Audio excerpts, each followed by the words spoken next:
Friends அங்கே பாருங்கள் new வேலை புது ட்ரைனிங்கு தண்ணி இறங்குறதாவல் நிறைய மீன் இருக்குதுன்னு சொல்லிக்கிறாங்க. அவங்களுக்கு பாருங்கள் கையால் எத்தனை பேர் இருக்காங்க.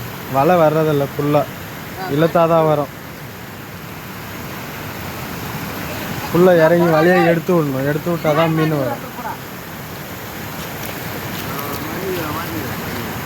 இங்கே பாருங்கள் மீன் இருக்குதுன்னு சொல்லிக்கிறாங்க.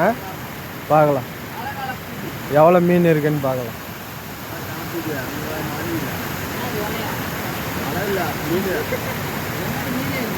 கவுரு ஏற்கிது பாரு. அந்த கவுரானு தான் மாட்டணுங்க. கவுர் டைட்டாக அது அந்த கவுரானு போய் எடுத்து விடுங்க.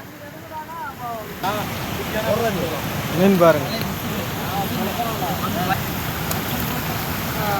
பாருங்க.